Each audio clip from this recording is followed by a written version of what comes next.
start off with Sarah Guth from University of Padova, Italy, and Jane McCauley from State University of New York, Center for Collaborative Online International Learning, presenting Investigating Intercultural Competence Development in Telecollaboration, a Mixed Methods Approach. Welcome. Okay. Hi there. So as was mentioned, I'm Jan McCauley from the SUNY Coyle Center. I am here with Sarah Guth, and actually Francesca Helm wasn't able to join us today. You'll notice her name is on there, but she was instrumental to this, this research. So we wanted to make sure she was mentioned.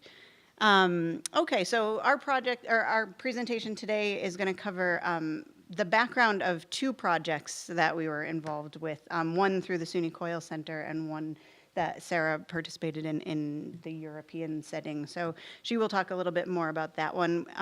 This was a couple of projects that involved telecollaboration or COIL work between various regions. So we'll give you some background on both projects and then discuss kind of what the research that we did was on assessment. So we'll go through the data collection methods, data analysis and methodology, a little bit about the findings and implications, and then we'll open it up to questions. Okay, so the first project that I'm going to give you a little bit of information about is Stevens Initiative project. You might be familiar with the Stevens Initiative through the Aspen Institute. We were awarded at the SUNY Coyle Center a grant to do a Stevens Initiative project to further partnerships between SUNY institutions, that's State University of New York, institutions and institutions in the Middle East and North Africa region. So it was all telecollaboration or COIL projects that we were looking into doing. So just to give you a little bit of background, this project was broken up into 3 cohorts. The first cohort involved 14 professors, so 7 on the SUNY side and 7 on the MENA side. We then kind of grew each cohort as we went along to include 22 and then 30 professors in the final cohort. The assessment project also evolved along the way pretty significantly. There actually wasn't a formalized assessment from the SUNY Coyle Center perspective in the first cohort.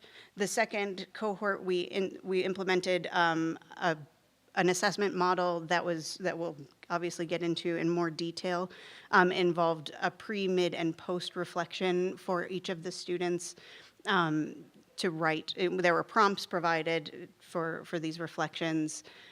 What changed significantly by the third cohort is that, we had time to kind of prep everything a little bit more in depth. So you'll see in the pictures, those are from face-to-face workshops that we held with all of the cohorts in the Middle East. So we met with all of the faculty members and went through training for them to learn how to develop these courses and do a series of professional development activities. By the third cohort, we were really able to train them in the assessment model and include a lot of, preparatory information about how they were going to implement the assessment model as we had designed it. So yeah, I'm just going to briefly talk about evaluate. Rob mentioned in his opening yesterday, the plenary. This is a project that we've been working on in Europe, and it's a policy experiment. And so we also involve ministries in it, and it's one of the ways we're hoping to make virtual exchange, telecollaboration more sustainable. But it is specifically geared towards pre-service teachers. So it's about connecting pre-service teachers in different countries, primarily in Europe, to give them the skills that they will need in the classroom. And the idea is also that by having teachers do telecollaboration, do virtual exchange with one another, that they might be then encouraged and more likely to have their students do it when they become teachers. And so the Evaluate project has 2 cohorts. We just finished the first cohort, and it's very similar. I worked on the Stevens, the Stevens project that she mentioned. Yeah. I was the professional development person. So there are lots of similarities both in how we conducted the workshops and how we analyzed the data. So we had the in-person workshops as well, first in Padova and then in Leon. In the fall, we had more than 40 professors, 20 courses, and 600 students. And besides Europe, there were partner classes in Israel, Brazil, and the United States, and Canada. And then this coming spring, it's a bit smaller. We're going to have about half as many. And also, so some of the data we'll be showing you today, we literally have just started analyzing it, because some of the courses in the fall, right there, they haven't even finished yet. So we have some initial data from the ones that have finished. Okay.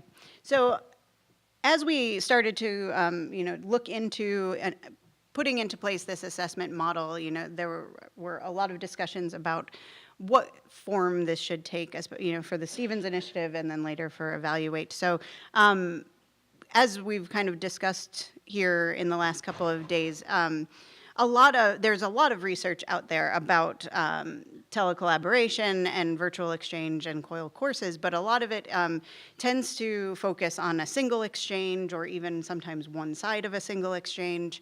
Most of it involves anecdotal evidence and self-reporting from students, things of that nature. So there tends to be a lack of larger scale studies.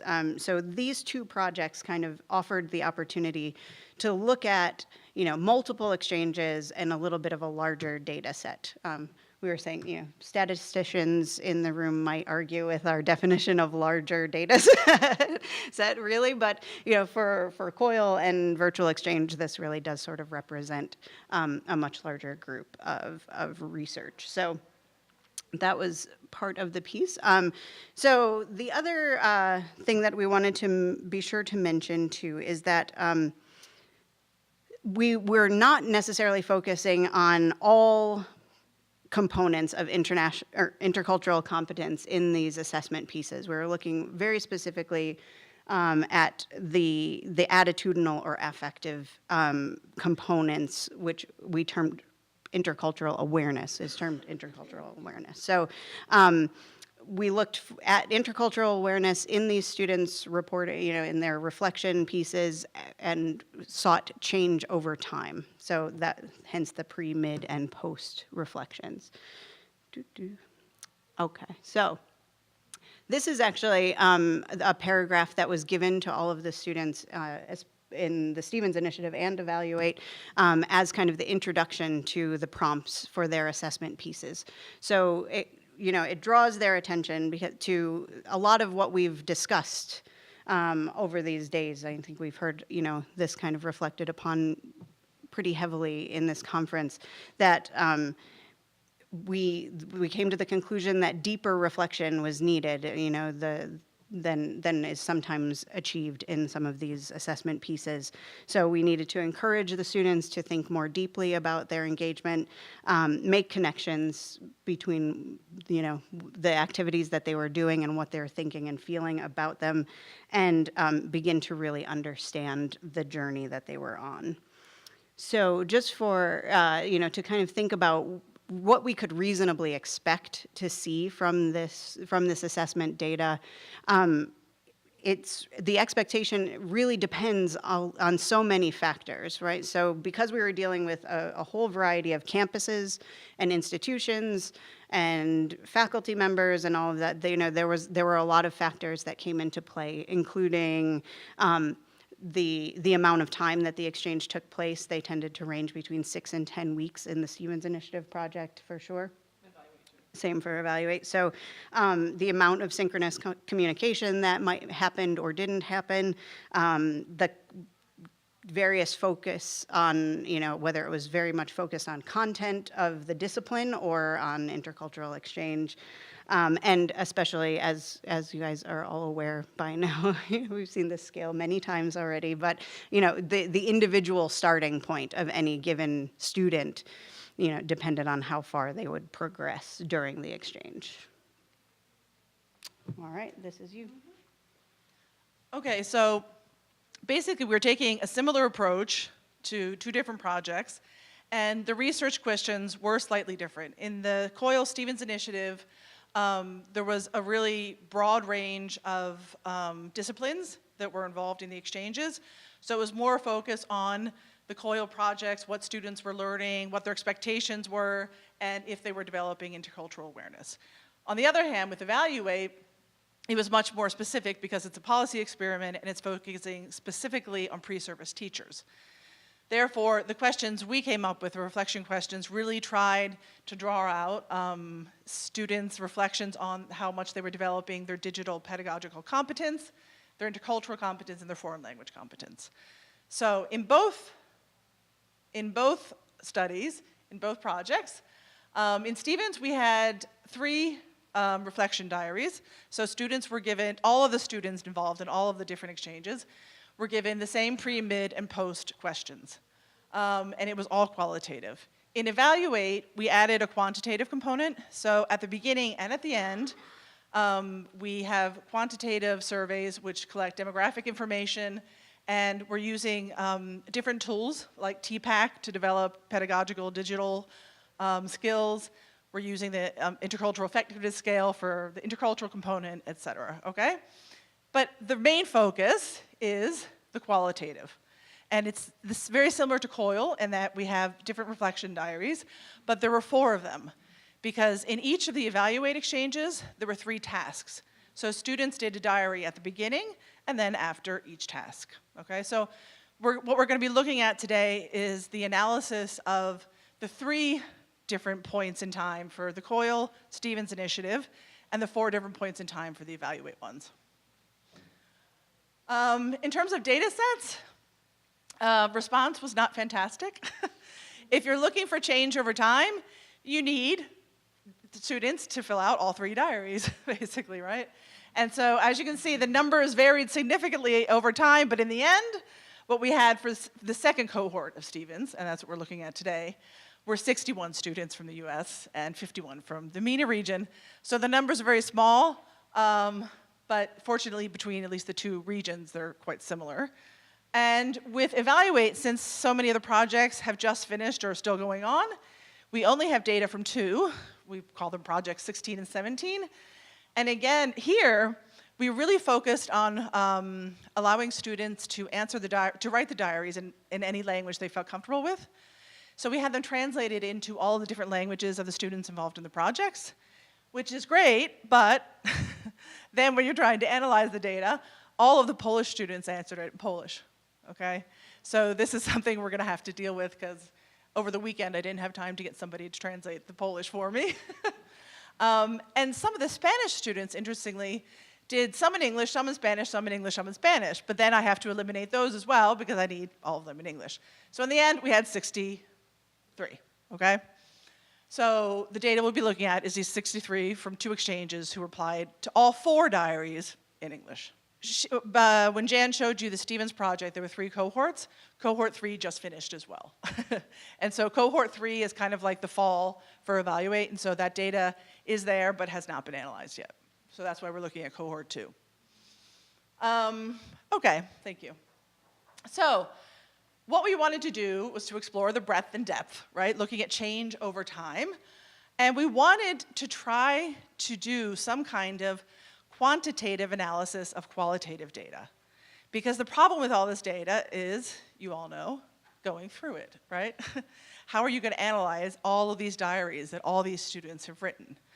And so what we're trying to do with these 2 projects is see if there are alternative ways. And one is using this tool called LIWC, L-I-W-C. Is anybody familiar with it?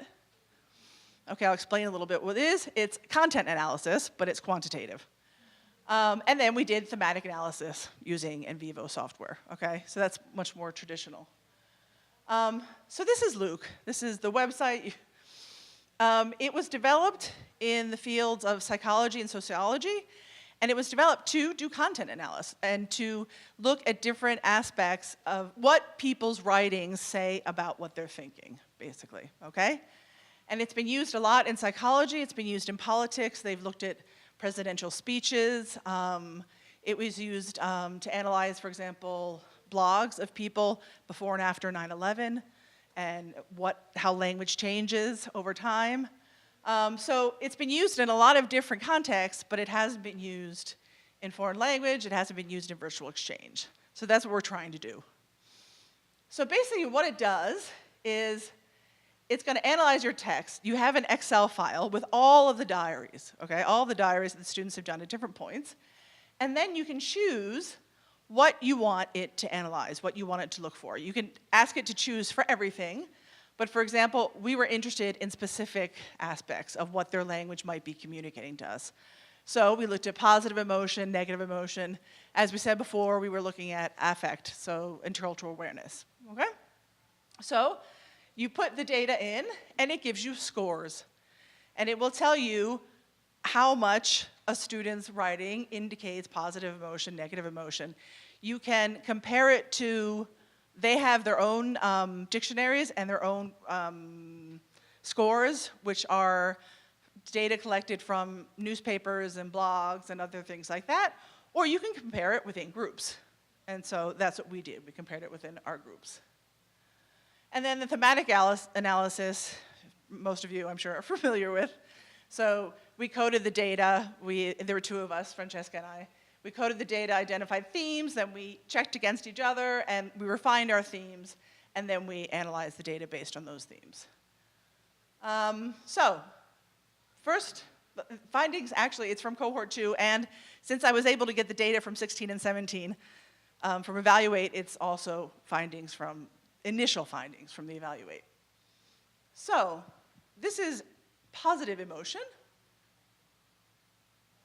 And what you have here is the 3 points over time, right? So pre, mid, and post. And this is not necessarily surprising at first. Students are extremely enthusiastic, and I can't wait to meet these people and have this experience. And then they realize, well, it's not as easy as I thought it might be. And so there's a decrease in positive emotion.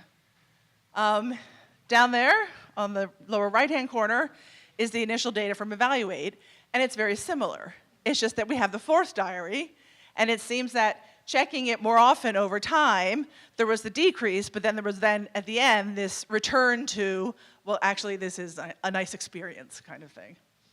And, you know, these are comments from the Stevens Initiative. And they're at these are mids, so they're both this moment when they're, oh, my partners are so nice, and we're having such a good time, and this is all great. And at that point, they haven't had to start really collaborating and working on a project, and that's when the positive emotion goes down. So, no surprise. And negative emotion is a solid increase, okay? It increases completely over time. And that's the Stevens data, and this is the Evaluate data. And again, it's very similar. It's just that in Evaluate, there was that extra one, and it went down just a little bit. But I think this, so one thing that's worth saying, this is something we're experimenting with, right? So we see this data, but then for us to understand this, we go to the coding that we've been doing with the qualitative data, right? And so you find quotes like this, I think, that help explain, right? This student working with someone in a different country is definitely challenging, right? Especially with the time difference, not efficient technology. However, we managed to communicate through email and to finish the assignment successfully. I was worried about the language barrier, okay? So we think that an increase in negative emotion is awareness more than something negative. Students are becoming more aware of the complexity of the virtual exchange that they're engaged in. And this just quickly I like to show this slide because a lot of people don't think that virtual exchange is as real as other things, that students can't really be having a true experience, authentic. And there is a significant increase in all of the words associated with feeling. So I think for students, this really is a real experience. It's an emotional experience. It's something they're very much engaged in. So, difference is what they're engaged in. We did word frequency. The word that appears most frequently in the data is the word different, okay? Which should not be a surprise considering what we're doing. And also from the Luke data, if you look here, this is difference. So Luke was analyzing words that referred to difference. There's a huge increase from the beginning, from the first one to the second one, but then it was steady. So they continued to talk about difference, but there was not an increase after the first one. So again, difference, but what does that mean? What are they talking about when they talk about difference? So Luke software is telling me they're talking about difference, but then I need to go look at the qualitative data to know what they're saying about difference. And this goes back to what we were saying, it depends on the starting point. So if somebody starts pretty low on the scale, getting to not so different is a big improvement, right? But there were lots of students that said, you know, no, we're not so different, we're kind of similar after all. So that was one way people were talking about difference.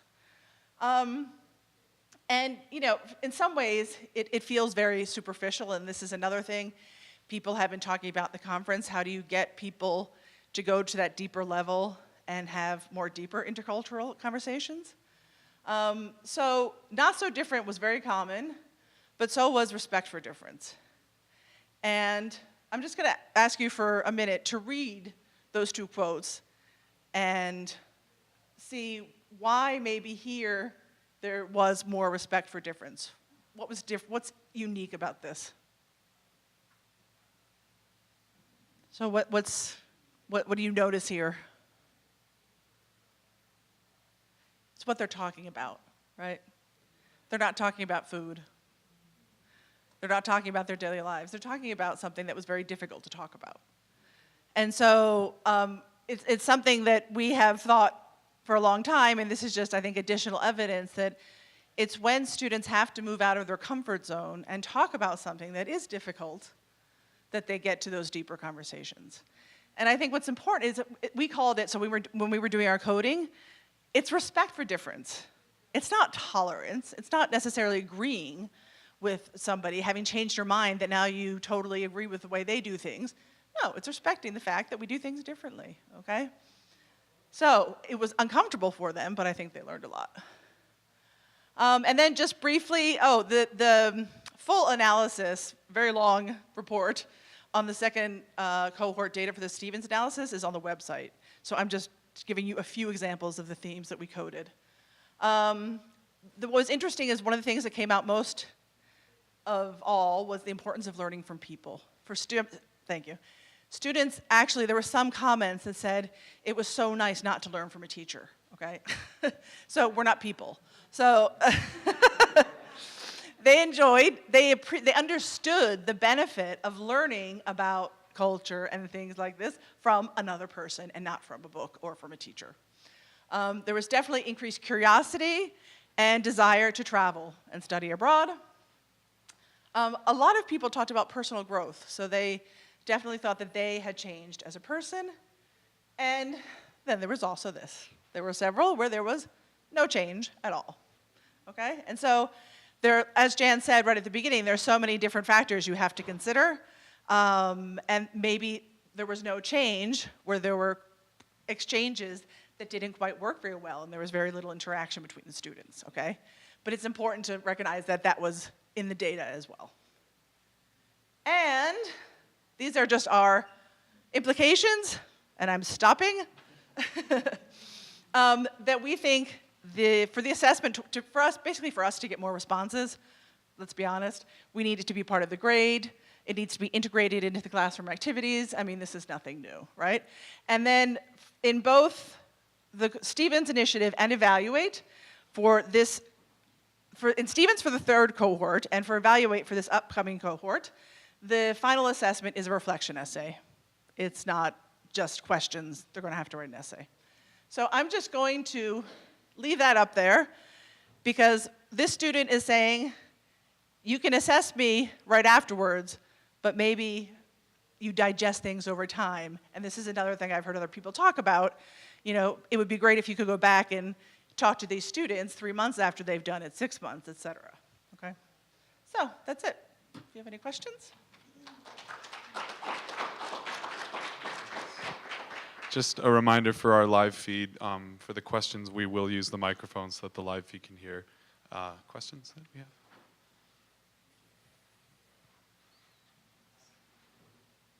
Thank you. Thank you for your presentation. I have a question about the quantitative tool that you use. How much digression did you find between the quantitative and the qualitative, or were you happy with the matches of what you were finding there? If I understood correctly, you looked at your numbers, your quantitative numbers, and then sort of triangulated that with your qualitative content analysis, correct? No, we're still exploring it. Okay. Yeah, because what we're trying to understand how much the quantitative data can tell us about the qualitative data. So things like positive emotion and negative emotion, there was definitely correspondence. Whereas things like difference, well, what is it telling us about difference? It's not, so it's telling us that they're talking about difference, but it's not telling us how they're talking about difference. So we're still looking at all the different categories to see if we could come up with even a limited number, but that gave us information based on a large amount of qualitative data that would be extremely useful. So we're very much still in the initial stages, but that's what we hope, that's where we hope to get. This is just a basic part, but you mentioned that the data is on a website. Is that on the Evaluate or SUNY? Oh, thank you. Yeah, those are our email addresses, and then where it says SUNY Coyle Stevens Initiative, that's the link to the final report that Francesca and I wrote. Thank you.